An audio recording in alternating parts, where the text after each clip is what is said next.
Guys, tara, pasok tayo. Oras na ngayon, oras pumasok. Alas 2 ng tanghali.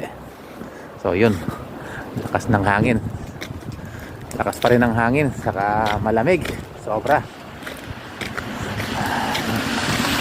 Tapos yung mga puno punong-puno ng yelo. Ayan, oh. Pero ang kalsada may naglinis na.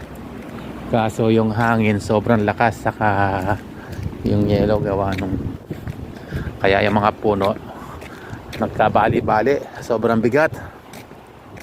So mula kahapon na umuwi ako ng alas 2, ang kasarapan walang kuryente. Ang sarap matulog, sobrang lamig, walang heater. Tapos ngayon sinubukan mong maligo kahit walang heater, sobrang kalamig. So yun, may mga nag-iikot na mga group government, tinitignan sitwasyon dahil ang mga puno ay nagka-bali-bali. Ayan, tingnan yung mga puno kasi dito sa aming area, itong area na ito probinsya, ang daming mga puno. Ay yung puno na yan nabali, sure mo walang kuryente. Ewan ko lang kung babalik ang kuryente hanggang bukas. Daming mga nabaling puno. Tiis sa tulog. Pag matulog ka hindi mo kaya, sobrang lamig, walang kuryente. Hilakad muna tayo. So bali ngayon maaga ang pasok. So may friends class tayo. Ay, nandito ko sa mga taas ng puno.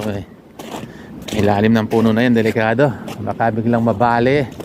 Sobrang kapal ng yelo kasi yung yelo niya kristal,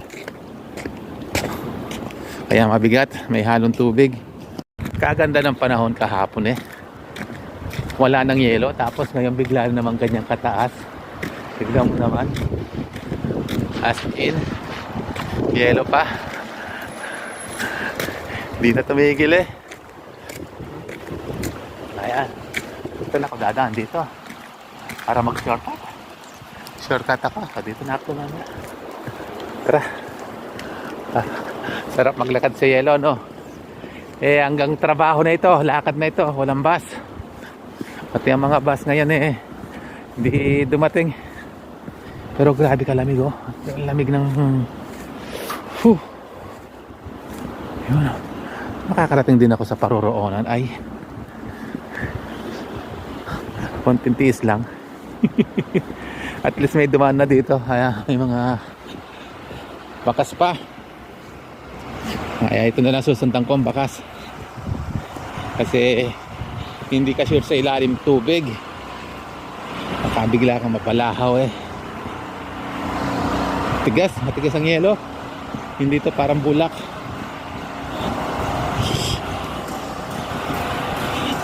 Pa-spring na nga. Ito pa rin may yelo.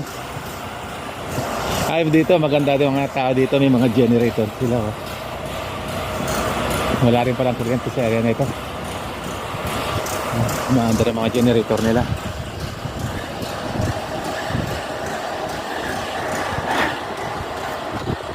Kapagod ay sarap maglakad. Ang lakas ng hangin, naglalagaga ng mga yelo sa puno. Huwag lang tong mabali. Sakto pa naman dito sa tapat ng puno. Mahaba-haba itong mga puno na ito. Nanalaki ng tipak ko pag nalaglag. Parang isang batong malaki. Ayan, ingay. Sakit na rin. Tinamaan sa likod.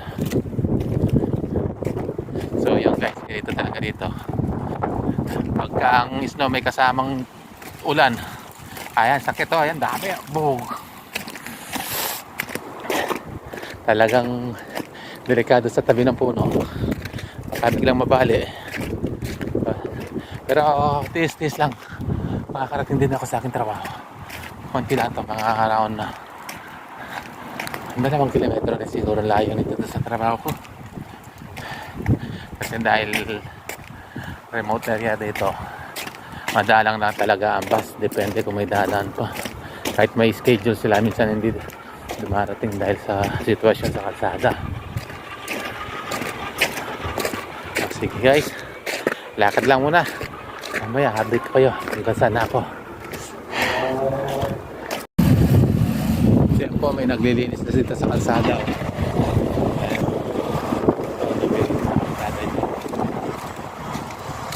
Kaya malinis ang area dito. Ayan. Medyo maganda rito. At siya po ako yung naglilinis. Hindi ako masyadong mahirapan maglakad.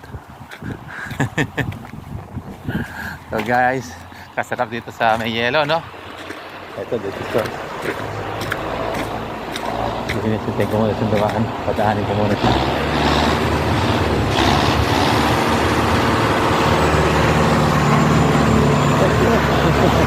Nagdaman nila ako. Hindi masyadong maano yung yelo, di powder. At yung bigla niya, yelo, tubig.